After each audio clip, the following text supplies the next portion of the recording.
இன்னைக்கு பாரிஸ் ஒலிம்பிக்கில் இரண்டாவது நாள் ரொம்ப பரபரப்பாக நடந்துக்கிட்டு வருது. அந்த வகையில் இன்னைக்கு நம்ம இந்தியாவுக்கு இந்த ஒலிம்பிக்கில் ரொம்ப ஒரு முக்கியமான நாளாக அமைஞ்சிருக்கு அப்படின்னே சொல்லலாம். அந்த வகையில் கிட்டத்தட்ட 1 இல்லை 2 இல்லை சுமார் 3 ஒலிம்பிக் பதக்கங்கள் நம்ம இந்தியாவுக்கு கிடைக்கக்கூடிய அளவுக்கு இன்னைக்கு முக்கியமான ஒரு சம்பவத்தை பார்த்திங்கன்னா நம்ம இந்திய அணியின் வீரர்கள் அங்கே பாரிஸில் இன்னைக்கு நிகழ்த்திருக்காங்க.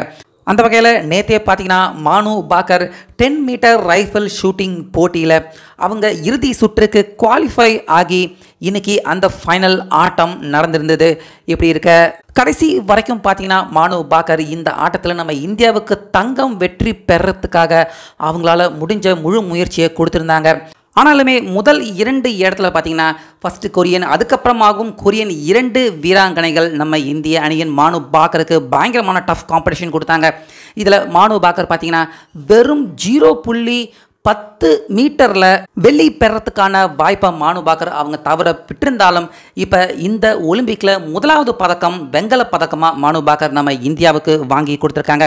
இப்போ சற்று கொஞ்ச நேரத்துக்கு முன்னாடி தான் ரொம்ப பரபரப்பாக நடந்த இந்த ஆட்டத்தில் முதலாவது இடத்துலையும் 2வது இடத்துலையும் கடைசியாக 3வது இடத்துலையும் இப்படி மாறி 3 பேருக்கும் இடையே பயங்கரமாக போட்டி நடந்ததில் மானு பாக்கர் சைனா வீராங்கனை எல்லாரையுமே வீழ்த்தி பின்னுக்கு தள்ளி நம்ம இந்தியாவுக்கு வெங்கல பதக்கத்தை இப்போ இந்த ஒலிம்பிக்கில் முதலாவது பதக்கமாக நம்ம இந்தியாவுக்கு வாங்கி கொடுத்துருக்காங்க.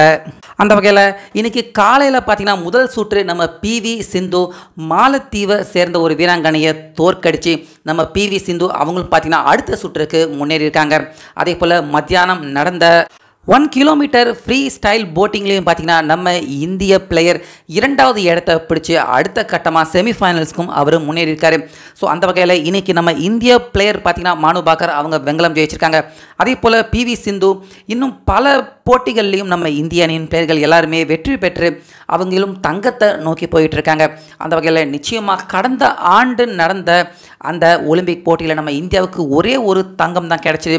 ஆனால் இந்த முறை நிச்சயமாக அதுக்கும் அதிகமான தங்கம் நம்ம இந்தியாவுக்கு கிடைக்கிறதுக்கான வாய்ப்பு கண்டிப்பாக இருக்குது. அந்த வகையில் நம்ம இந்தியாவுக்கு முதலாவது பதக்கத்தை இந்த ஒலிம்பிக்கில் இன்னைக்கு இப்போ மானு பாக்கர் அவங்க வாங்கி கொடுத்துருக்காங்க. ஸோ இந்த மகிழ்ச்சியான தருணத்தை நம்ம இந்திய மக்கள் எல்லாருமே தற்போது கொண்டாடிட்டு இருக்காங்க அப்படின்னு தான் சொல்லணும்.